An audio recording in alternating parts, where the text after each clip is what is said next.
How the Chicago Bulls built an NBA championship contender in a relatively short amount of time. So far early on into this season, the Bulls have been playing a fantastic brand of NBA basketball, but it wasn't always like this for the Bulls. In recent memory before the season, they were actually struggling pretty significantly. But quickly before we get the video started, for those of you who may not know, I'm Juicy Sports. I make opinionative NBA content, and if you guys enjoy videos similar to this, please consider hitting that subscribe button, that like button, and that post notification bell. But anyways, let's get into it. Oh yeah, I work with the medics. I'm about to get you injected. I got a couple connections so I can get you prosthetic.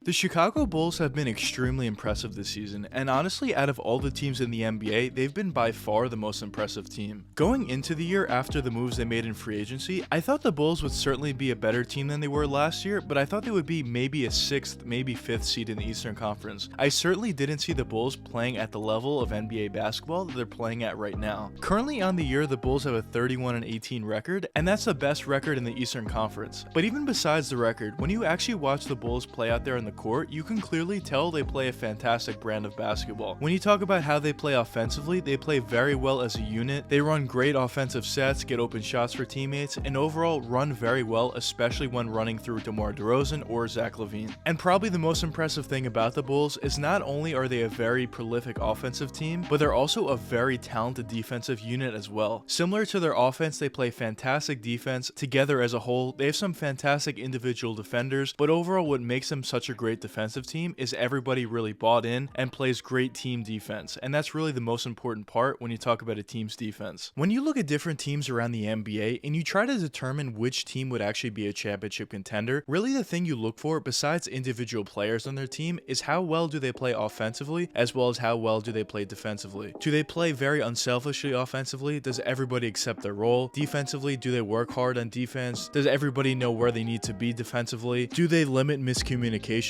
defensively? These are all things that you look for in championship contenders, and when you look at the Chicago Bulls, they have basically everything checked off. Now, does this mean they're absolutely going to win an NBA championship this season? Obviously, it doesn't mean that, but when you look at the basics in terms of their overall offense and overall defense, it's pretty clear that the Chicago Bulls this season are certainly a championship contender at the very least. At the end of the day, when it comes down to determining who actually will win the championship, it always comes down to the top end talent, how good they actually are, especially in the playoffs and in the clutch. And of course, the most important part is it always comes down to execution. Which team is actually going to execute better, especially in the clutch, and whatever team does, obviously is going to win the game. So we'll definitely see what happens once it comes down to the playoffs, but as I said, I think it's pretty clear that the Bulls are at the very least a championship contender. But now let's get into the question of the video, which is how did the Chicago Bulls build an NBA championship contender so quickly? Everything really started back in the 2017 NBA season when the Bulls traded away Jimmy Butler and the number 16th overall selection at the time for Zach LaVine, Chris Dunn, and the number 7th overall pick, which turned into Larry Markkinen. Now, of course, the only real significant part of this trade deal for the Bulls was Zach LaVine, and of course, currently at this point, I think we all know, he's a franchise player on their team. So that's really where everything started. After that, in the 2019 NBA season, they drafted a nice young player in Coby White with the number 7th overall selection, and although Coby White didn't necessarily turn into a star player, at least thus far in his young NBA career, I will say he is a very valuable player coming off the bench for the Bulls, or even has the ability to start if some of the players are injured for Chicago. Fast forwarding a little bit to last season, they traded for Nikola Vucevic during the trade deadline, but really besides those moves, most of the main players they have on the roster currently all came over during this offseason. But during the offseason, obviously they brought in DeMar DeRozen, who's been a fantastic part of what they do this season, and obviously a huge part for why they're playing so well this year. They brought in role guys like Alex Caruso, who's been a fantastic player defensively, although he is currently injured at the moment, so we'll see how the Bulls can adjust without him. They brought in Lonzo Ball as well, who's a huge part of what they do, both defensively and offensively. And something that I really think gets overlooked by a lot of people when they say why the Bulls are so good this season is the complementary pieces that Chicago was able to bring in during the offseason and just over the years in general. When you talk about the top end talent they have in DeMar and Zach LaVine, of course that's the main reason why they're playing so well, but besides that, some of the complementary guys that they brought in just fit this team so well overall. Just having guys that you can count on coming off the bench playing fantastic defense, defense, moving the ball around, scoring a little bit as well, is so important to an NBA team. And obviously there's going to be times where your star players aren't on the court. Just having talented guys coming off the bench to really hold your team afloat is something that's extremely important. A perfect example of this is the Los Angeles Lakers a few seasons back before they got Anthony Davis. The Lakers were running into a huge issue whenever LeBron James came off the court. For example, if they had the lead, they would blow the lead a little bit, the bench unit, or if once LeBron came off the court, if the Lakers were down, they would be down even more. Overall, the bench unit wasn't doing LeBron any favors once he came out of the game, and that was a huge issue for them. But for Chicago, it's the complete opposite. When DeMar or Zach LaVine comes off the court, the Bulls do a fantastic job at either extending the lead,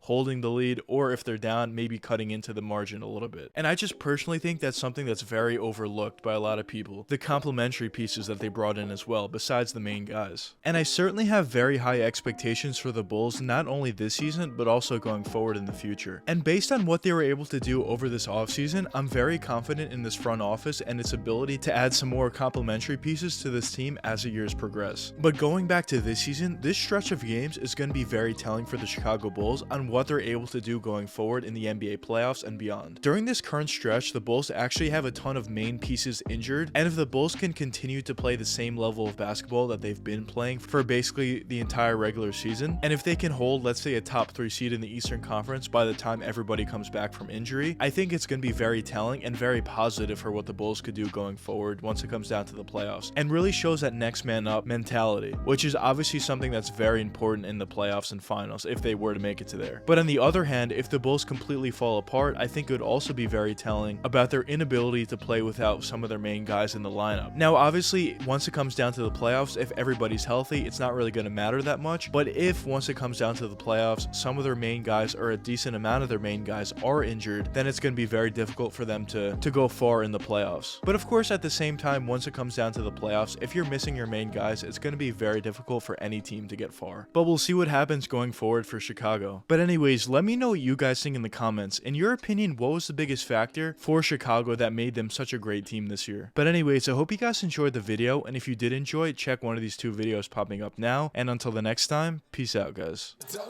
yeah, I work with the medics. I'm about to get you injected. I got a couple connections so I can get you prosthetic. Hope you can't go where I'm headed.